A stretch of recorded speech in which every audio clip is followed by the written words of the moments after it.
ਸਤਿ ਸ਼੍ਰੀ ਅਕਾਲ। ਤੁਸੀਂ ਵੇਖ ਰਹੇ ਹੋ ਟੀਵੀ ਪੰਜਾਬ ਤੇ ਮੈਂ ਹਾਂ ਤੁਹਾਡੇ ਨਾਲ ਇੰਦਰਪ੍ਰੀਤ ਕੌਰ ਸੰਘੇੜਾ। ਖਬਰਾਂ ਦੇ ਇਸ ਬੁਲੇਟਿਨ ਵਿੱਚ ਤੁਹਾਡਾ ਸਵਾਗਤ ਹੈ। ਸਭ ਤੋਂ ਪਹਿਲਾਂ ਨਜ਼ਰ ਮਾਰਦੇ ਹਾਂ ਹੈਡਲਾਈਨਸ ਤੇ। ਮਹਿੰਗਾਈ ਦਰ ਆਈ ਹੇਠਾਂ ਖਾਣ ਪੀਣ ਦੀਆਂ ਚੀਜ਼ਾਂ ਹੋ ਰਹੀਆਂ ਨੇ ਮਹਿੰਗੀਆਂ। ਬਾਰਡਰ ਟੱਪ ਕੇ ਆਉਣ ਵਾਲਿਆਂ ਦਾ ਮੁੱਦਾ ਚਰਚਾ ਵਿੱਚ, ਕਿਊਬੈਕ ਵਿੱਚ ਹੀ ਹੋਵੇਗਾ ਸਵਾਗਤ। ਮਾਹਰ ਪੰਜਾਬੀ ਮੂਲ ਦੀ ਮਿਨਿਸਟਰ ਵੱਲੋਂ ਚੋਣ ਨਾਲ ਲੜਨ ਦਾ ਐਲਾਨ। ਸਾਲ 2019 ਦੌਰਾਨ ਐਮਐਲਏ ਬਣੇ ਸੰਘਸਾਨੀ। ਕੈਲਗਰੀ ਵਿੱਚ ਭਾਰੀ ਬਰਫ਼ਬਾਰੀ, 15 ਤੋਂ 30 ਸੈਂਟੀਮੀਟਰ ਤੱਕ ਬਰਫ਼ ਪੈਣ ਦਾ ਅੰਦਾਜ਼ਾ। ਮਹਿੰਗਾਈ ਦਰ ਦੇ ਬਾਰੇ ਕੈਨੇਡਾ ਤੋਂ ਰਾਹਤ ਦੀ ਖਬਰ ਸਾਹਮਣੇ ਆਈ ਹੈ, ਜਿੱਥੇ ਜਨਵਰੀ ਮਹੀਨੇ ਦੇ ਆંકੜੇ ਸਾਂਝੇ ਕਰਦਿਆਂ ਦੱਸਿਆ ਗਿਆ ਕਿ ਪਹਿਲਾਂ ਦੇ ਮੁਕਾਬਲੇ ਮਹਿੰਗਾਈ ਦਰ ਹੁਣ ਹੇਠਾਂ ਆਈ ਹੈ।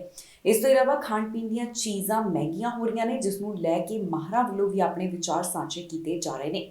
ਸਟੈਟਿਸਟਿਕਸ ਕੈਨੇਡਾ ਵੱਲੋਂ ਜੋ ਅੰਕੜਾ ਪੇਸ਼ ਕੀਤਾ ਗਿਆ, ਉਸ ਵਿੱਚ ਕਿਹੜੀਆਂ ਗੱਲਾਂ ਨਿਕਲ ਕੇ ਸਾਹਮਣੇ ਆਈਆਂ, ਤੁਹਾਨੂੰ ਸਾਰੀ ਜਾਣਕਾਰੀ ਇਸ ਖਬਰ ਵਿੱਚ ਦੇਵਾਂਗੇ। ਕੈਨੇਡਾ ਵਿੱਚ ਮਹਿੰਗਾਈ ਦਰ ਪਹਿਲਾਂ ਦੇ ਮੁਕਾਬਲੇ ਘੱਟ ਹੋਈ ਹੈ, ਜਿਸ ਬਾਰੇ ਤਾਜ਼ਾ ਅੰਕੜੇ ਸਾਹਮਣੇ ਆਏ ਨੇ। ਮਹਿੰਗਾਈ ਦਰ ਘਟ ਕੇ 5.9% ਦਰਜ ਕੀਤੀ ਗਈ। ਜੀ ਹਾਂ, ਕੈਨੇਡਾ ਦੀ ਮਹਿੰਗਾਈ ਦਰ ਜਨਵਰੀ ਵਿੱਚ 5.9% ਤੱਕ ਘਟ ਗਈ, ਪਰ ਖਾਣ ਪੀਣ ਦੀਆਂ ਕੀਮਤਾਂ ਲਗਾਤਾਰ ਵਧਦੀਆਂ ਹੀ ਜਾ ਰਹੀਆਂ ਨੇ। ਇਸ ਬਾਰੇ ਸਟੈਟਿਸਟਿਕਸ ਕੈਨੇਡਾ ਵੱਲੋਂ ਅੰਕੜੇ ਜਾਰੀ ਕੀਤੇ ਗਏ। ਸਟੈਟਿਸਟਿਕਸ ਕੈਨੇਡਾ ਮੁਤਾਬਕ ਜਨਵਰੀ ਮਹੀਨੇ ਅੰਦਰ ਮਹਿੰਗਾਈ ਦਰ ਘਟ ਕੇ 5.9% ਦਰਜ ਕੀਤੀ ਗਈ। ਇਸ ਦੇ ਨਾਲ ਹੀ ਖਾਣ ਪੀਣ ਦੀਆਂ ਕੀਮਤਾਂ ਲਗਾਤਾਰ ਵਧ ਰਹੀਆਂ ਨੇ। ਦਸੰਬਰ ਵਿੱਚ ਮਹਿੰਗਾਈ ਦਰ 6.3% ਦਰਜ ਕੀਤੀ ਗਈ ਸੀ। ਦੱਸੀਏ ਕਿ ਬੈਂਕ ਆਫ ਕੈਨੇਡਾ ਵੱਲੋਂ ਵਿਆਜ ਦਰਾਂ ਵਿੱਚ ਲਗਾਤਾਰ ਵਾਧਾ ਕਰਕੇ ਮਹਿੰਗਾਈ ਨੂੰ ਕਾਬੂ ਕਰਨ ਦੀ ਕੋਸ਼ਿਸ਼ ਕੀਤੀ ਜਾ ਰਹੀ ਹੈ। ਜਨਵਰੀ ਵਿੱਚ ਕੀਤੇ ਗਏ ਵਾਧੇ ਤੋਂ ਬਾਅਦ ਹੁਣ ਵਿਆਜ ਦਰ 4.5% ਹੋ ਗਈ। ਅਰਥ ਸ਼ਾਸਤਰੀਆਂ ਵੱਲੋਂ 6.2% ਦੀ ਉਮੀਦ ਕੀਤੀ ਜਾ ਰਹੀ ਸੀ। ਸਟੈਟਿਸਟਿਕਸ ਕੈਨੇਡਾ ਦੀ ਰਿਪੋਰਟ ਮੁਤਾਬਕ ਗਰੋਸਰੀ ਦੀਆਂ ਕੀਮਤਾਂ ਵਿੱਚ ਵਾਧਾ ਲਗਾਤਾਰ ਜਾਰੀ ਹੈ। ਲੰਘੇ ਸਾਲ ਫਰਵਰੀ ਮਹੀਨੇ ਦੌਰਾਨ ਮਹਿੰਗਾਈ ਦਰ 5.7% ਦਰਜ ਕੀਤੀ ਗਈ। ਗਰੋਸਰੀ ਦੀਆਂ ਕੀਮਤਾਂ ਵਿੱਚ ਵਾਧਾ ਦੇਖਣ ਨੂੰ ਮਿਲ ਰਿਹਾ ਹੈ। ਫੈਡਰਲ ਏਜੰਸੀ ਮੁਤਾਬਕ ਮੀਟ, ਸਬਜ਼ੀਆਂ ਤੇ ਬੇਕਰੀ ਦੇ ਸਮਾਨ ਵਿੱਚ ਵਾਧਾ ਦੇਖਣ ਨੂੰ ਮਿਲਿਆ। ਇੱਕ ਸਾਲ ਪਹਿਲਾਂ ਦੇ ਮੁਕਾਬਲੇ ਕੀਮਤਾਂ ਵਿੱਚ 11.4% ਦਾ ਵਾਧਾ ਦਰਜ ਕੀਤਾ ਗਿਆ। ਇਸ ਦੌਰਾਨ ਗ੍ਰਾਹਕਾਂ ਨੇ ਇੱਕ ਸਾਲ ਪਹਿਲਾਂ ਦੇ ਮੁਕਾਬਲੇ ਜਨਵਰੀ ਵਿੱਚ ਸੈਲੂਲਰ ਸੇਵਾਵਾਂ ਅਤੇ ਘੱਟ ਭੁਗਤਾਨ ਕੀਤਿਆ, ਕਿਉਂਕਿ ਬਾਕਸਿੰਗ ਡੇ ਨਾਲ ਸੰਬੰਧਿਤ ਆਫਰਸ ਨੂੰ ਮਹੀਨੇ ਤੱਕ ਵਧਾਇਆ ਗਿਆ। ਵਾਹਨਾਂ ਦੀਆਂ ਕੀਮਤਾਂ ਵੀ ਸਾਲਾਨਾ ਆਧਾਰ ਤੇ ਘੱਟ ਹੋ ਰਹੀਆਂ ਨੇ। ਦੱਸ ਦਈਏ ਕਿ ਸਟੈਟਿਸਟਿਕਸ ਕੈਨੇਡਾ ਵੱਲੋਂ ਹਰ ਮਹੀਨੇ ਹੀ ਮਹਿੰਗਾਈ ਦੇ ਬਾਰੇ ਅੰਕੜੇ ਜਾਰੀ ਕੀਤੇ ਜਾਂਦੇ ਨੇ ਤੇ ਤਾਜ਼ਾ ਅੰਕੜੇ ਜਾਰੀ ਕਰਦਿਆਂ ਉਹਨਾਂ ਵੱਲੋਂ ਦੱਸਿਆ ਗਿਆ ਕਿ ਜਨਵਰੀ ਮਹੀਨੇ ਮਹਿੰਗਾਈ ਦੀ ਸਥਿਤੀ ਕੀ ਦਰਜ ਕੀਤੀ ਗਈ ਹੈ। ਬਾਰਡਰ ਟੱਪ ਕੇ ਆਉਣ ਵਾਲਿਆਂ ਦਾ ਮੁੱਦਾ ਚਰਚਾ ਦਾ ਵਿਸ਼ਾ ਬਣਿਆ ਹੋਇਆ ਹੈ, ਜਿੱਥੇ ਕਿਊਬੈਕ ਦੇ ਪ੍ਰੀਮੀਅਰ ਕਹਿੰਦੇ ਨੇ ਕਿ ਇਹਨਾਂ ਅਸਾਈਲਮ ਸੀਕਰਸ ਨੂੰ ਅਲੱਗ-ਅਲੱਗ ਸੂਬਿਆਂ ਵਿੱਚ ਭੇਜਣਾ ਚਾਹੀਦਾ ਹੈ, ਜਦਕਿ ਮਾਹਰ ਕਹਿੰਦੇ ਨੇ ਕਿ ਇਹਨਾਂ ਅਸਾਈਲਮ ਸੀਕਰਸ ਨੂੰ ਕਿਊਬੈਕ ਸੂਬੇ ਵਿੱਚ ਹੀ ਰਹਿਣਾ ਚਾਹੀਦਾ ਹੈ ਤੇ ਇੱਥੇ ਹੀ ਉਹਨਾਂ ਦਾ ਸਵਾਗਤ ਹੋਣਾ ਚਾਹੀਦਾ ਹੈ। ਦੱਸਦੀਏ ਕਿ ਕਿਊਬੈਕ ਦੇ ਪ੍ਰੀਮੀਅਰ ਵੱਲੋਂ ਪਿਛਲੇ ਦਿਨੀ ਪ੍ਰਧਾਨ ਮੰਤਰੀ ਜਸਟਿਨ ਟਰੂਡੋ ਨੂੰ ਇਸ ਬਾਰੇ ਪੱਤਰ ਵੀ ਲਿਖਿਆ ਗਿਆ। ਅਸਾਈਲਮ ਸੀਕਰਸ ਦਾ ਮੁੱਦਾ ਕੈਨੇਡਾ ਵਿੱਚ ਚਰਚਾ ਦਾ ਵਿਸ਼ਾ ਬਣਿਆ ਹੋਇਆ ਹੈ, ਜਿੱਥੇ ਕਿਊਬੈਕ ਦੇ ਪ੍ਰੀਮੀਅਰ ਦਾ ਕਹਿਣਾ ਹੈ ਕਿ ਅਸਾਈਲਮ ਸੀਕਰਸ ਨੂੰ ਅਲੱਗ-ਅਲੱਗ ਸੂਬਿਆਂ ਵਿੱਚ ਭੇਜਣਾ ਚਾਹੀਦਾ ਹੈ, ਪਰ ਮਾਹਰ ਕਹਿੰਦੇ ਨੇ ਕਿ ਪਨਾਹਗੀਰਾਂ ਨੂੰ ਹੋਰਨਾਂ ਪ੍ਰੋਵਿੰਸਸ ਵਿੱਚ ਭੇਜਣ ਦੀ ਬਜਾਏ ਉਹਨਾਂ ਦਾ ਸਵਾਗਤ ਕਿਊਬੈਕ ਨੂੰ ਕਰਨਾ ਚਾਹੀਦਾ ਹੈ। ਸੰਸਥਾ ਦੇ ਕਾਰਜਕਾਰੀ ਨਿਰਦੇਸ਼ਕ ਦਾ ਕਹਿਣਾ ਹੈ ਕਿ ਰੌਕਸਮ ਰੋਡ ਤੇ ਨਿਊਯਾਰਕ ਤੋਂ ਕਿਊਬੈਕ ਆਉਣ ਵਾਲੇ ਪ੍ਰਵਾਸੀਆਂ ਨੂੰ ਬੋਝ ਵਜੋਂ ਨਹੀਂ ਦੇਖਿਆ ਜਾਣਾ ਚਾਹੀਦਾ। ਉਹਨਾਂ ਦਾ ਸਵਾਲ ਹੈ ਕੀ ਹੋਵੇਗਾ ਜੇ ਇਹਨਾਂ ਪਨਾਹ ਮੰਗਣ ਵਾਲਿਆਂ ਵਿੱਚੋਂ ਕੁਝ ਦੇ ਇੱਥੇ ਪਰਿਵਾਰ ਹਨ ਤੇ ਉਹ ਫ੍ਰੈਂਚ ਬੋਲਦੇ ਨੇ। ਦੱਸੀਏ ਕਿ ਪ੍ਰੀਮੀਅਰ ਨੇ ਪ੍ਰਧਾਨ ਮੰਤਰੀ ਜਸਟਿਨ ਟਰੂਡੋ ਨੂੰ ਇੱਕ ਪੱਤਰ ਲਿਖਿਆ, ਜਿਸ ਵਿੱਚ ਬੇਨਤੀ ਕੀਤੀ ਗਈ ਕਿ ਕਿਊਬੈਕ ਵਿੱਚ ਦਾਖਲ ਹੋਣ ਵਾਲੇ ਪਨਾਹਗੀਰਾਂ ਨੂੰ ਦਾਖਲ ਹੋਣ ਤੇ ਤੁਰੰਤ ਬਾਅਦ ਹੋਰਨਾਂ ਪ੍ਰੋਵਿੰਸਸ ਵੱਲ ਭੇਜਿਆ ਜਾਵੇ। ਮੌਂਟਰੀਅਲ ਦੇ ਸ਼ਰਨਾਰਥੀ ਕੇਂਦਰ ਦੇ ਕਾਰਜਕਾਰੀ ਨਿਰਦੇਸ਼ਕ ਦਾ ਕਹਿਣਾ ਹੈ ਕਿ ਸਮੱਸਿਆ ਪ੍ਰਵਾਸੀਆਂ ਦੀ ਗਿਣਤੀ ਨਹੀਂ, ਸਗੋਂ ਫੈਡਰਲ ਪੱਧਰ ਤੇ ਅਰਜ਼ੀਆਂ ਦੀ ਪ੍ਰਕਿਰਿਆ ਵਿੱਚ ਦੇਰੀ ਹੈ। ਉਹਨਾਂ ਦਾ ਕਹਿਣਾ ਹੈ ਕਿ ਅਜਿਹਾ ਕਰਨ ਦੀ ਬਜਾਏ Canada America safe third country ਸਮਝੌਤੇ ਨੂੰ ਖਤਮ ਕਰਨ ਦੀ ਮੰਗ ਕੀਤੀ ਜਾ ਰਹੀ ਹੈ। ਸਾਲ 2004 ਵਿੱਚ ਹੋਏ ਇਸ ਇਕਰਾਰਨਾਮੇ ਅਧੀਨ ਜਿਹੜੇ ਸ਼ਰਨਾਰਥੀ ਦਾਅਵੇਦਾਰ ਯੂਐਸ ਦਾਖਲ ਹੁੰਦੇ ਨੇ, ਉਹਨਾਂ ਨੂੰ ਯੂਐਸ ਵਿੱਚ ਰਿਫਿਊਜੀ ਸਟੇਟਸ ਕਲੇਮ ਕਰਨਾ ਜ਼ਰੂਰੀ ਹੈ ਤੇ ਜੇ ਉਹ ਅਧਿਕਾਰਤ ਬਾਰਡਰ ਕ੍ਰਾਸਿੰਗ ਰਾਹੀਂ ਕੈਨੇਡਾ ਦਾਖਲ ਹੁੰਦੇ ਨੇ ਤਾਂ ਉਹਨਾਂ ਨੂੰ ਯੂਐਸ ਵਾਪਸ ਭੇਜਿਆ ਜਾ ਸਕਦਾ ਹੈ। ਪਰ ਜੇ ਸ਼ਰਨਾਰਥੀ ਦਾਅਵੇਦਾਰ ਅਣਅਧਿਕਾਰਤ ਬਾਰਡਰ ਕ੍ਰਾਸਿੰਗ ਰਾਹੀਂ ਇੱਕ ਵਾਰੀ ਕੈਨੇਡਾ ਪਹੁੰਚ ਜਾਂਦੇ ਨੇ ਤਾਂ ਇੱਥੇ ਰਿਫਿਊਜੀ ਕਲੇਮ ਫਾਈਲ ਕਰ ਸਕਦੇ ਨੇ। ਮਾਹਰਾਂ ਦਾ ਕਹਿਣਾ ਹੈ ਕਿ ਅਧਿਕਾਰੀਆਂ ਨੂੰ ਅਰਜ਼ੀਆਂ ਦੀ ਪ੍ਰਕਿਰਿਆ ਸ਼ੁਰੂ ਕਰਨੀ ਚਾਹੀਦੀ ਹੈ ਤੇ ਸਰਹੱਦ ਉੱਪਰ ਹੀ ਓਪਨ ਵਰਕ ਪਰਮਿਟ ਜਾਰੀ ਕਰਨਾ ਚਾਹੀਦਾ ਹੈ, ਜਾਂ ਫਿਰ ਲੈਂਡਿੰਗ ਦਸਤਾਵੇਜ਼ ਦੀ ਉਡੀਕ ਕਰ ਰਹੇ ਇਮੀਗ੍ਰੈਂਟਸ ਇੱਥੇ ਰਹਿਣ ਦੀ ਜਗ੍ਹਾ, ਨੌਕਰੀ ਜਾਂ ਸੇਵਾ ਤੱਕ ਪਹੁੰਚ ਪ੍ਰਾਪਤ ਕਰ ਅੱਗੇ ਵਧਣਾ ਸ਼ੁਰੂ ਨਹੀਂ ਕਰ ਸਕਦੇ। ਉਹਨਾਂ ਦਾ ਕਹਿਣਾ ਹੈ ਕਿ ਅਸੀਂ ਉਹਨਾਂ ਨੂੰ ਪੂਰੇ ਕੈਨੇਡਾ ਵਿੱਚ ਲੈ ਜਾਵਾਂਗੇ ਤਾਂ ਮੁੱਦਾ ਇੱਕੋ ਜਿਹੇ ਹੋਣਗੇ। ਵੱਖ-ਵੱਖ ਸੰਸਥਾਵਾਂ ਭਾਵੇਂ ਉਹ ਕਿਤੇ ਵੀ ਹੋਣ ਨਿਰਾਸ਼ ਮਹਿਸੂਸ ਕਰਨਗੀਆਂ। ਫੈਡਰਲ ਸਰਕਾਰ ਨੇ ਲੰਘੇ ਸਾਲ ਕਿਊਬਿਕ ਸਰਕਾਰ ਦੀ ਦਰਖਾਸਤ ਸਵੀਕਾਰ ਕਰ ਲਈ ਤੇ ਰੌਕਸਮ ਰੋਡ ਰਾਹੀਂ ਅਮਰੀਕਾ ਤੋਂ ਕੈਨੇਡਾ ਵਿੱਚ ਦਾਖਲ ਹੋਣ ਵਾਲੇ ਪਨਾਹਗੀਰਾਂ ਨੂੰ ਜੇ ਉਹਨਾਂ ਦੀ ਇੱਛਾ ਹੋਵੇ ਤਾਂ ਸਿੱਧਾ ਓਨਟਾਰੀਓ ਭੇਜਣ ਦੀ ਗੱਲ ਕਹੀ ਗਈ। ਪੰਜਾਬੀ ਮੂਲ ਦੀ ਮੰਤਰੀ ਵੱਲੋਂ ਹੁਣ ਅਗਲੀਆਂ ਚੋਣਾਂ ਨਾ ਲੜਨ ਦਾ ਐਲਾਨ ਕੀਤਾ ਗਿਆ। ਸਾਲ 2019 ਵਿੱਚ ਸਾਨੀ ਐਮਐਲਏ ਬਣੇ ਸਨ ਤੇ ਉਹਨਾਂ ਵੱਲੋਂ ਲੀਡਰਸ਼ਿਪ ਚੋਣ ਵੀ ਲੜੀ ਗਈ। ਇਸ ਤੋਂ ਇਲਾਵਾ ਵੱਖ-ਵੱਖ ਮਹਿਕਮਿਆਂ ਦੇ ਵਿੱਚ ਆਪਣੀ ਜ਼ਿੰਮੇਵਾਰੀ ਨਿਭਾਉਂਦੇ ਹੋਏ ਵੀ ਦਿਖਾਈ ਦਿੱਤੇ। ਪੰਜਾਬੀ ਮੂਲ ਦੀ ਮਿਨਿਸਟਰ ਵੱਲੋਂ ਐਲਾਨ ਕੀਤਾ ਗਿਆ ਕਿ ਉਹ ਹੁਣ ਚੋਣਾਂ ਨਹੀਂ ਲੜਨਗੇ। ਜੀ ਹਾਂ, ਪੰਜਾਬੀ ਮੂਲ ਦੀ ਮਿਨਿਸਟਰ ਰਾਜਨ ਸਾਨੀ ਵੱਲੋਂ ਇਹ ਐਲਾਨ ਕੀਤਾ ਗਿਆ। ਸਾਲ 2019 ਦੌਰਾਨ ਐਮਐਲਏ ਸਾਨੀ ਬਣੇ ਸਨ ਤੇ ਉਹ ਲੀਡਰਸ਼ਿਪ ਚੋਣ ਵੀ ਲੜ ਚੁੱਕੇ ਨੇ। Alberta the trade, immigration and ਮਲਟੀਕਲਚਰਲਿਜ਼ਮ minister ਰਾਜਨ ਸਾਨੀ ਵੱਲੋਂ ਆਉਣ ਵਾਲੀਆਂ ਪ੍ਰੋਵਿੰਸ਼ੀਅਲ ਚੋਣਾਂ ਦੌਰਾਨ ਨਾ ਲੜਨ ਦਾ ਐਲਾਨ ਕੀਤਾ ਗਿਆ। ਉਨ੍ਹਾਂ ਵੱਲੋਂ ਇਸ ਦੀ ਜਾਣਕਾਰੀ ਟਵਿੱਟਰ ਦੇ ਰਾਹੀਂ ਦਿੱਤੀ ਗਈ। ਟਵੀਟ ਕਰਦਿਆਂ ਉਹ ਕਹਿੰਦੇ ਨੇ ਕਿ ਮੇਰੀ ਮਦਦ ਕਰਨ ਲਈ ਮੈਂ ਆਪਣੇ ਸਾਰੇ ਸਾਥੀਆਂ ਦਾ ਧੰਨਵਾਦ ਕਰਦੀ ਹਾਂ। ਸਾਨੀ ਨੇ ਇਹ ਜਾਣਕਾਰੀ ਆਪਣੇ ਸੋਸ਼ਲ ਮੀਡੀਆ ਰਾਹੀਂ ਸਾਂਝੀ ਕੀਤੀ। ਸਾਨੀ ਨੇ ਸਪਸ਼ਟ ਕੀਤਾ ਕਿ ਉਹ ਆਪਣੀ ਮੌਜੂਦਾ ਟਰਮ ਪੂਰੀ ਕਰਨਗੇ ਪਰ ਅਗਲੀ ਵਾਰ ਚੋਣ ਨਹੀਂ ਲੜਨਗੇ। ਕੈਲਗਰੀ ਨਾਰਥ ਈਸਟ ਤੋਂ ਵਿਧਾਇਕ ਰਾਜਨ ਸਾਨੀ ਪੰਜਾਬ ਦੇ ਜਲੰਧਰ ਸ਼ਹਿਰ ਨਾਲ ਸੰਬੰਧਿਤ ਹਨ। ਰਾਜਨ ਸਾਨੀ ਯੂਨਾਈਟਿਡ ਕੰਜ਼ਰਵੇਟਿਵ ਪਾਰਟੀ ਤੋਂ ਸਾਲ 2019 ਦੌਰਾਨ ਐਮਐਲਏ ਬਣੇ। ਇਸ ਚੋਣ ਵਿੱਚ ਸਾਨੀ ਨੂੰ ਕੁੱਲ ਵੋਟਾਂ ਦਾ ਕਰੀਬ 50% ਹਿੱਸਾ ਮਿਲਿਆ। ਦੱਸ ਦਈਏ ਕਿ ਕੈਲਗਰੀ ਵਿੱਚ ਸਾਊਥ ਏਸ਼ੀਅਨ ਭਾਈਚਾਰੇ ਦੀ ਵੱਡੀ ਗਿਣਤੀ ਹੈ। ਯੂਨੀਵਰਸਿਟੀ ਆਫ ਕੈਲਗਰੀ ਤੋਂ ਇਕਨੋਮਿਕਸ ਅਤੇ ਪੋਲੀਟੀਕਲ ਸਾਇੰਸ ਦੀ ਡਿਗਰੀ ਉਨ੍ਹਾਂ ਵੱਲੋਂ ਹਾਸਿਲ ਕੀਤੀ ਗਈ। ਇਸ ਤੋਂ ਇਲਾਵਾ ਉਹ MBA ਵੀ ਕਰ ਚੁੱਕੇ ਨੇ। ਆਪਣੀ ਪੜ੍ਹਾਈ ਪੂਰੀ ਕਰਨ ਤੋਂ ਬਾਅਦ ਤੇਲ ਅਤੇ ਗੈਸ ਇੰਡਸਟਰੀ ਵਿੱਚ ਉਨ੍ਹਾਂ ਨੇ ਕੰਮ ਕੀਤਾ। ਰਾਜਨ ਸਾਨੀ ਸਰਕਾਰ ਵਿੱਚ ਵੱਖ-ਵੱਖ ਮੰਤਰਾਲੇ ਸੰਭਾਲ ਚੁੱਕੇ ਨੇ। ਸਾਲ 2019 ਦੌਰਾਨ ਰਾਜਨ ਸਾਨੀ ਨੂੰ community and social services minister ਬਣਾਇਆ ਗਿਆ। 2021 ਦੌਰਾਨ ਸਾਨੀ ਦਾ ਮਹਿਕਮਾ ਤਬਦੀਲ ਕੀਤਾ ਗਿਆ ਤੇ ਉਹ ਟਰਾਂਸਪੋਰਟ ਮਿਨਿਸਟਰ ਬਣੇ।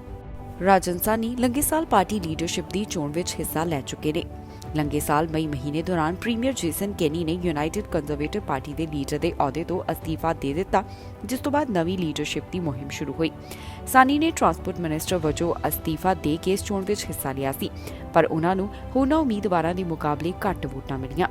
ਦੱਸ ਦਈਏ ਕਿ ਲੀਡਰਸ਼ਿਪ ਰਿਵਿਊ ਦੌਰਾਨ ਕੈਨੀ ਨੂੰ ਆਪਣੀ ਪਾਰਟੀ ਮੈਂਬਰਾਂ ਵੱਲੋਂ 51.4% ਸਮਰਥਨ ਮਿਲਿਆ।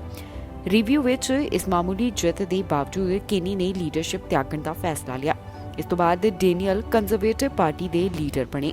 ਕੈਲਗਰੀ ਵਿੱਚ ਭਾਰੀ ਬਰਫ਼ਬਾਰੀ ਹੋਈ ਹੈ। ਇਸ ਤੋਂ ਇਲਾਵਾ 15 ਤੋਂ 30 ਸੈਂਟੀਮੀਟਰ ਤੱਕ ਹੋਰ ਸਨੋ ਪੈਣ ਦੀ ਸੰਭਾਵਨਾ ਵੀ ਜਤਾਈ ਜਾ ਰਹੀ ਹੈ। ਇਨਵਾਇਰਨਮੈਂਟ ਕੈਨੇਡਾ ਵੱਲੋਂ ਮੌਸਮ ਦੀ ਅਪਡੇਟ ਲਗਾਤਾਰ ਟਵਿੱਟਰ ਦੇ ਰਾਹੀਂ ਵੀ ਸਾਂਝੀ ਕੀਤੀ ਜਾ ਰਹੀ ਹੈ, ਜਿੱਥੇ ਉਹਨਾਂ ਨੇ ਕੈਲਗਰੀ ਦੇ ਆਸ-ਪਾਸ ਦੇ ਇਲਾਕਿਆਂ ਦਾ ਜ਼ਿਕਰ ਕਰਦਿਆਂ ਦੱਸਿਆ ਕਿ ਆਉਣ ਵਾਲੇ ਸਮੇਂ ਦੌਰਾਨ ਇੱਥੇ ਮੌਸਮ ਕਿਸ ਤਰ੍ਹਾਂ ਰਹਿਣ ਵਾਲਾ ਹੈ। ਕੈਲਗਰੀ ਤੋਂ ਭਾਰੀ ਬਰਫ਼ਬਾਰੀ ਦੀ ਜਾਣਕਾਰੀ ਸਾਹਮਣੇ ਆ ਰਹੀ ਹੈ, ਜਿੱਥੇ 15 ਤੋਂ 30 ਸੈਂਟੀਮੀਟਰ ਤੱਕ ਬਰਫ਼ ਪੈਣ ਦਾ ਅੰਦਾਜ਼ਾ ਲਗਾਇਆ ਜਾ ਰਿਹਾ ਹੈ। ਜੀ ਹਾਂ, ਦੱਖਣੀ ਐਲਬਰਟਾ ਦੇ ਬਹੁਤ ਸਾਰੇ ਹਿੱਸਿਆਂ ਸਮੇਤ ਕੈਲਗਰੀ ਵਿੱਚ ਰਾਤ ਭਰ ਭਾਰੀ ਬਰਫ਼ਬਾਰੀ ਹੋਈ ਹੈ। ਇਨਵਾਇਰਨਮੈਂਟ ਕੈਨੇਡਾ ਵੱਲੋਂ ਕੁੱਲ 15 ਤੋਂ 30 ਸੈਂਟੀਮੀਟਰ ਤੱਕ ਬਰਫ਼ ਪੈਣ ਦਾ ਅੰਦਾਜ਼ਾ ਲਗਾਇਆ ਗਿਆ। ਇਨਵਾਇਰਨਮੈਂਟ ਕੈਨੇਡਾ ਵੱਲੋਂ ਮੰਗਲਵਾਰ ਸਵੇਰ ਤੱਕ ਬਰਫ਼ ਪੈਣ ਦੀ ਚੇਤਾਵਨੀ ਜਾਰੀ ਕੀਤੀ ਗਈ। ਕੈਲਗਰੀ ਟ੍ਰਾਂਜ਼ਿਟ ਨੇ ਸਵੇਰੇ ਟਵੀਟ ਕਰਦਿਆਂ ਕਿਹਾ ਗਿਆ ਕਿ ਬਰਫ਼ਬਾਰੀ ਕਾਰਨ ਨਿਰਧਾਰਿਤ ਸਮੇਂ ਤੋਂ ਲਗਭਗ 10 ਮਿੰਟ ਪਿੱਛੇ ਉਹਨਾਂ ਦੀਆਂ ਬੱਸਾਂ ਚੱਲਣਗੀਆਂ ਤੇ ਕੁਝ ਬੱਸਾਂ ਨੂੰ ਵੱਡੀਆਂ ਪਹਾੜੀਆਂ ਦੇ ਵਿਚਕਾਰ ਬੱਸ ਅੱਡਿਆਂ ਨੂੰ ਬਾਈਪਾਸ ਕਰਨਾ ਪੈ ਰਿਹਾ ਹੈ। ਇਨਵਾਇਰਨਮੈਂਟ ਕੈਨੇਡਾ ਨੇ ਕਿਹਾ ਕਿ ਡਰਾਈਵਰਾਂ ਨੂੰ ਬਦਲੇ ਹੋਏ ਸੜਕੀ ਹਾਲਾਤ ਵਾਸਤੇ ਤਿਆਰ ਰਹਿਣਾ ਚਾਹੀਦਾ ਹੈ। ਇਸ ਬਾਰੇ ਲਗਾਤਾਰ ਟਵਿੱਟਰ ਦੇ ਉੱਪਰ ਵੀ ਅਪਡੇਟ ਜਾਰੀ ਕੀਤੀ ਜਾ ਰਹੀ ਹੈ। ਏਜੰਸੀ ਨੇ ਕਿਹਾ ਕਿ ਭਾਰੀ ਬਰਫ਼ ਕਾਰਨ ਕਈ ਵਾਰ ਦੇਖਣ ਦੀ ਸਮਰੱਥਾ ਅਚਾਨਕ ਘਟ ਜਾਂਦੀ ਹੈ। ਉਨ੍ਹਾਂ ਵੱਲੋਂ ਵਿਜ਼ਿਬਿਲਿਟੀ ਦਾ ਜ਼ਿਕਰ ਕਰਦਿਆਂ ਡਰਾਈਵਰਾਂ ਨੂੰ ਹਦਾਇਤ ਦਿੱਤੀ ਗਈ। ਬਰਫ਼ ਇਕੱਠੀ ਹੋਣ ਕਾਰਨ ਹਾਈਵੇ, ਸੜਕਾਂ ਅਤੇ ਪਾਰਕਿੰਗ ਸਥਾਨਾਂ ਵਰਗੀਆਂ ਜਗ੍ਹਾਵਾਂ ਦੇ ਉੱਪਰ ਚੱਲਣਾ ਔਖਾ ਹੋ ਜਾਂਦਾ ਹੈ। ਕੈਲਗਰੀ ਦੀ ਯੋਜਨਾ ਤਹਿਤ ਸ਼ਹਿਰ ਵਿੱਚ ਸਭ ਤੋਂ ਪਹਿਲਾਂ ਕਰੋਚਰ ਟ੍ਰੇਡ, ਗਲੈਨਮੋਰ ਟ੍ਰੇਲ ਅਤੇ ਮੈਮੋਰੀਅਲ ਡਰਾਈਵ ਆਦਿ ਸਾਫ਼ ਕੀਤੀਆਂ ਜਾਣਗੀਆਂ। ਕੈਲਗਰੀ ਸਿਟੀ ਤੋਂ ਤਾਰਾ ਨਾਰਦਰਨ ਮੈਰਿਨ ਨੇ ਕਿਹਾ ਕਿ ਅਸਲ ਵਿੱਚ ਇਸ ਗੱਲ ਤੇ ਨਿਰਭਰ ਕਰੇਗਾ ਕਿ ਬਰਫ਼ ਕਿੰਨੀ ਤੇਜ਼ੀ ਨਾਲ ਆਉਂਦੀ ਹੈ। ਉਨ੍ਹਾਂ ਦਾ ਕਹਿਣਾ ਹੈ ਕਿ ਕ੍ਰਿਊ ਵੱਲੋਂ 40 ਸੈਂਟੀਮੀਟਰ ਵਾਸਤੇ ਯੋਜਨਾ ਬਣਾਈ ਜਾ ਰਹੀ ਹੈ। ਇਨਵਾਇਰਨਮੈਂਟ ਕੈਨੇਡਾ ਨੇ ਦੱਖਣੀ ਅਲਬਰਟਾ ਵਿੱਚ ਹਿੰਟਨ ਤੋਂ ਕਰਾਊਨਸਟ ਪਾਸ ਅਤੇ ਪੂਰਬ ਵੱਲ ਸਪਰਾਈਸ ਹਿਲਸ ਤੱਕ ਹੋਰ ਥਾਵਾਂ ਲਈ ਬਰਫ਼ਬਾਰੀ ਦੀ ਚੇਤਾਵਨੀ ਜਾਰੀ ਕੀਤੀ ਹੈ। ਕੰਜ਼ਰਵੇਟਿਵ ਪਾਰਟੀ ਦੇ ਲੀਡਰ ਪ੍ਰਧਾਨ ਮੰਤਰੀ ਜਸਟਿਨ ਟਰੂਡੋ ਤੇ ਉਹਨਾਂ ਦੀ ਸਰਕਾਰ ਦੇ ਖਿਲਾਫ ਬੋਲੇ ਨੇ ਤੇ ਉਹਨਾਂ ਵੱਲੋਂ ਸਕੈਂਡਲ ਦਾ ਜ਼ਿਕਰ ਕੀਤਾ ਗਿਆ। ਪੀਅਰ ਪੋਲੀਏਵ ਲਗਾਤਾਰ ਪ੍ਰਧਾਨ ਮੰਤਰੀ ਟਰੂਡੋ ਨੂੰ ਘੇਰਦੇ ਹੋਏ ਦਿਖਾਈ ਦੇ ਰਹੇ ਨੇ ਤੇ ਇੱਕ ਵਾਰ ਫਿਰ ਤੋਂ ਉਹਨਾਂ ਨੇ ਆਪਣੀ ਆਵਾਜ਼ ਬੁਲੰਦ ਕੀਤੀ। ਵਿਰੋਧੀ ਪਾਰਟੀ ਦੇ ਲੀਡਰ ਪੀਅਰ ਪੋਲੀਏਵ ਵੱਲੋਂ ਇੱਕ ਵਾਰ ਫਿਰ ਤੋਂ ਪ੍ਰਧਾਨ ਮੰਤਰੀ ਜਸਟਿਨ ਟਰੂਡੋ ਅਤੇ ਉਹਨਾਂ ਦੀ ਸਰਕਾਰ ਦੇ ਉੱਪਰ ਨਿਸ਼ਾਨੇ ਸਾਧੇ ਗਏ। ਸਕੈਂਡਲ ਦਾ ਜ਼ਿਕਰ ਕੰਜ਼ਰਵੇਟਿਵ ਪਾਰਟੀ ਦੇ ਲੀਡਰ ਵੱਲੋਂ ਕੀਤਾ ਗਿਆ, ਜਿੱਥੇ ਉਹ ਆਪਣੇ ਵਿਚਾਰ ਸਾਂਝੇ ਕਰਦੇ ਹੋਏ ਦਿਖਾਈ ਦਿੱਤੇ। ਹੁਣ ਕਿਹੜੇ ਸਕੈਂਡਲ ਦੀ ਉਹ ਗੱਲ ਕਰ ਰਹੇ ਨੇ, ਆਓ ਤੁਹਾਨੂੰ ਸੁਣਾਉਂਦੇ ਹਾਂ ਉਹਨਾਂ ਦੀ ਹੀ ਜ਼ੁਬਾਨੀ। Another day, another Liberal found guilty of breaking the Ethics Act. And I know what you're thinking. So what? They break the law all the time. Trudeau got caught breaking the ethics law twice. Once for taking an illegal vacation from a billionaire who wanted a grant from his government, and another time for trying to help Liberal link the SNC-Lavalin avoid prosecution after it stole over $100 million from Africa's poorest people. So why should we care that one of Trudeau's MPs was just found guilty of breaking the law for writing an inappropriate letter to the broadcast regulator to try and get a license for a company that he favored? Well, that's why he was found guilty, but that is not the real scandal. Here's the real scandal. Why is it that you need a politician to help you get your voice heard over the broadcast airwaves? Well, because the CRTC is a government-controlled but highly political bureaucracy that hands out the licenses and decides who gets heard where and when through the broadcast system. And now, through Bill C-11, Justin Trudeau wants to give that same heavily political, Liberal-appointed bureaucracy that same control over the internet. So not only would people have to lobby to get their voices heard on broadcasting, but online. What will that mean? It'll unleash an orgy of lobbying, high-paid lobbyists to influence politicians and bureaucrats in order to have the algorithms of the internet manipulated in their favor so that they get higher priority. And that'll mean that the powerful corporate interests with links to the government who support Justin Trudeau will be able to dominate what appears in your YouTube, Facebook, or Twitter feeds. So what appears there will be determined by the clique, not by your click. It will be by pleasing politicians rather than by pleasing the population. It's concentration of power in the hands of the powerful. You see, this is how it works in politics. The powerful turn their power into money, and they turn their money into more power, and that power into more money, and that money into more power, and thus we get more and more concentration of both money and power. That's what C-11 effectively does. Why do you think that CTV, Global, and CBC are always pushing Liberal propaganda? Well, really, they have to, because they're heavily regulated by the Liberal government. And now they're very excited that Trudeau wants to extend to them more control of the internet so that their mediocre content will appear in your newsfeed. You'll have to click on it and pay them and generate advertising dollars for them. Ontario the university ਨੂੰ funding ਮਿਲੀ। Federal ਸਰਕਾਰ ਵੱਲੋਂ ਇਹ funding ਜਾਰੀ ਕੀਤੀ ਗਈ ਹੈ। $4 million ਦੀ funding ਦੇ ਬਾਰੇ ਜਾਣਕਾਰੀ ਸਾਹਮਣੇ ਆਈ ਹੈ। ਓਨਟਾਰੀਓ ਦੀ ਯੂਨੀਵਰਸਿਟੀ ਵਾਸਤੇ ਫੈਡਰਲ ਫੰਡਿੰਗ ਦਾ ਐਲਾਨ ਕੀਤਾ ਗਿਆ, ਜਿਸ ਤਹਿਤ $4 ਮਿਲੀਅਨ ਦਿੱਤੇ ਜਾਣਗੇ।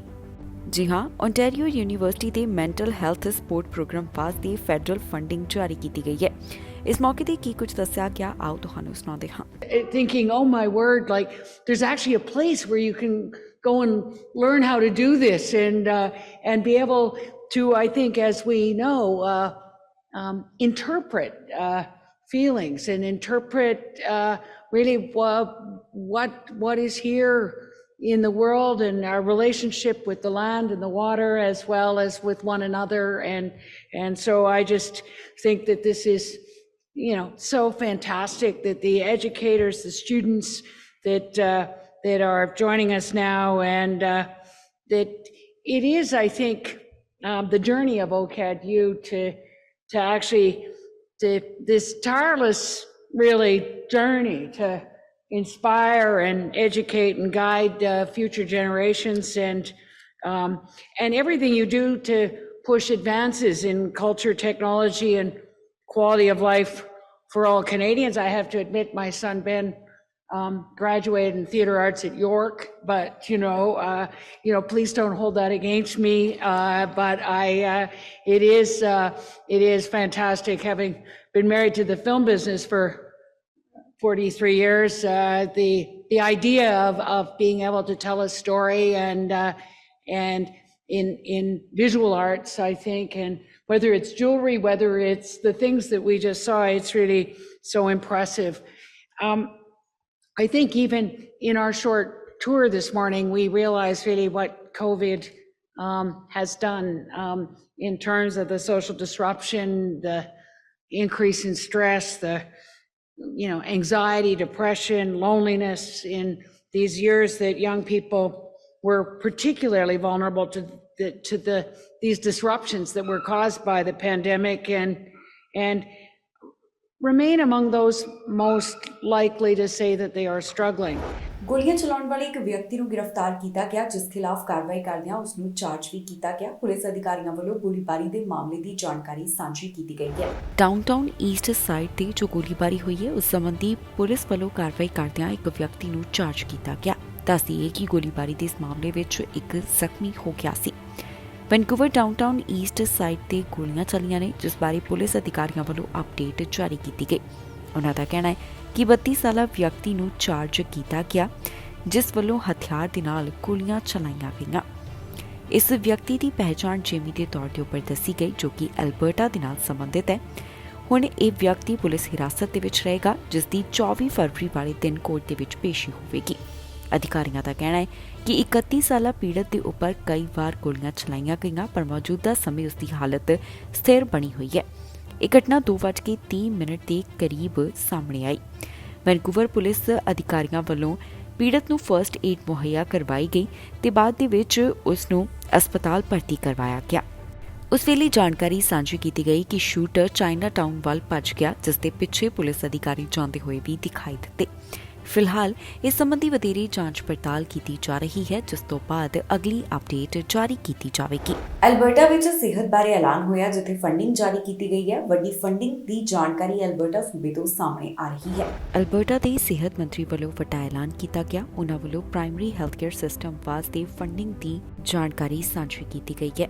ਲਾਈਵ ਦੌਰਾਨ ਉਹਨਾਂ ਵੱਲੋਂ $2 ਬਿਲੀਅਨ ਦੀ ਇਨਵੈਸਟਮੈਂਟ ਜਾਰੀ ਕੀਤੀ ਗਈ, ਜਿੱਥੇ ਉਹਨਾਂ ਨੇ ਆਪਣੇ ਵਿਚਾਰ ਵੀ ਸਾਂਝੇ ਕੀਤੇ ਨੇ। The panels presented these opportunities because they felt they were too important to delay their implementation until their final reports are presented this spring. These strategic investments will begin to address some of the long-standing challenges people face when trying to access primary health care. Many of these recommendations will help improve experiences and outcomes for Indigenous Albertans. As Dr. Tyler White, co-chair of the Indigenous Advisory Panel, is going to touch on in just a few minutes, First Nations, Métis, and Inuit people have a strong and proud history in Alberta, and it is important the healthcare system is designed and delivered in true partnership with Indigenous peoples. Actions such as developing standards of care for Indigenous cultural safety and supporting mobile health clinics on Métis settlements, as well as exploring similar opportunities with First Nations, will help to ensure Indigenous people in Alberta receive culturally appropriate care when and where they need it. Similarly, the Strategic Advisory Panel identified several early investment opportunities, such as expanding supports for vulnerable and underserved Albertans, as well as enhancing virtual care program so that more Albertans can have access to primary care faster and more easily if they don't already have a family doctor or other care provider. These are only a few examples from their reports. I am now tasking my department to turn those recommendations into action. We need action quickly, and I'm committing that the recommendations will be implemented as soon as possible. It's an exciting time to be part of this process. All three panels are working to rejuvenate the primary healthcare system and do it in a way that makes the most sense and to create a more efficient primary healthcare path. A path to guide us now, but one that can also be adopted to meet the needs of future Albertans is required. So thank you to everyone who has taken the time to provide the expertise and suggestions to help realize a better healthcare outcomes. Ukraine ਤੇ ਰੂਸ ਦੇ ਯੁੱਧ ਨੂੰ 1 ਸਾਲ ਪੂਰਾ ਹੋ ਚੁੱਕਿਆ। ਰਾਸ਼ਟਰਪਤੀ ਬਾਈਡਨ ਇਸ ਬਾਰੇ ਬੋਲਦੇ ਹੋਏ ਦਿਖਾਈ ਦਿੱਤੇ ਨੇ। ਦੱਸ ਦਈਏ ਕਿ ਇਸ ਤੋਂ ਪਹਿਲਾਂ ਉਹਨਾਂ ਵੱਲੋਂ ਯੂਕਰੇਨ ਦਾ ਦੌਰਾ ਵੀ ਕੀਤਾ ਗਿਆ, ਜਿੱਥੇ ਫੰਡਿੰਗ ਦਾ ਐਲਾਨ ਵੀ ਰਾਸ਼ਟਰਪਤੀ ਕਰਕੇ ਆਏ। ਰੂਸ ਤੇ ਯੂਕਰੇਨ ਦੀ ਜੰਗ ਨੂੰ ਲੈ ਕੇ ਅਮਰੀਕਾ ਦੇ ਰਾਸ਼ਟਰਪਤੀ ਜੋ ਬਾਈਡਨ ਵੱਲੋਂ ਵੱਡਾ ਬਿਆਨ ਜਾਰੀ ਕੀਤਾ ਗਿਆ। ਦੱਸ ਦਈਏ ਕਿ ਰੂਸ ਵੱਲੋਂ ਯੂਕਰੇਨ ਉੱਪਰ ਜੋ ਹਮਲਾ ਕੀਤਾ ਗਿਆ, ਉਸ ਨੂੰ 1 ਸਾਲ ਪੂਰਾ ਹੋ ਚੱਲਿਆ। ਇਸ 1 ਸਾਲ ਪੂਰਾ ਹੋਣ ਦੇ ਵਿੱਚ ਕੁਝ ਹੀ ਦਿਨ ਬਾਕੀ ਰਹਿ ਗਏ ਨੇ। ਰਾਸ਼ਟਰਪਤੀ ਜੋ ਬਾਈਡਨ ਵੱਲੋਂ ਰੂਸ ਦੇ ਰਾਸ਼ਟਰਪਤੀ ਪੁਤਿਨ ਦੀਆਂ ਗੱਲਾਂ ਦਾ ਵੀ ਜਵਾਬ ਦਿੱਤਾ ਗਿਆ। ਕੀ ਕਹਿਣਾ ਹੈ ਰਾਸ਼ਟਰਪਤੀ ਜੋ ਬਾਈਡਨ ਦਾ, ਆਓ ਤੁਹਾਨੂੰ ਸੁਣਾਉਂਦੇ ਹਾਂ। When Russia invaded, it wasn't just Ukraine being tested. The whole world faced a test for the ages. Europe was being tested. America was being tested. NATO was being tested. All democracies are being tested. And the questions we faced were as simple as they were profound. Would we respond? Or would we look the other way? Would we be strong? Or would we be weak? Would all of our allies, would be united or divided? 1 year later, we know the answer. We did respond. We would be strong. We would be united. And the world would not look the other way. We also face fundamental questions about the commitment to the most basic of principles. Would we stand up for the sovereignty of nations? Would we stand up for the right of people to live free from naked aggression? Would we stand up for democracy? 1 year later, we know the answers. Yes, we would stand up for sovereignty, and we did. Yes, we would stand up for the right of people to live free from aggression, and we did. And we would stand up for democracy, and we did. And yesterday, I had the honor to stand with President Zelensky in Kyiv to declare that we will keep standing up for these same things, no matter what.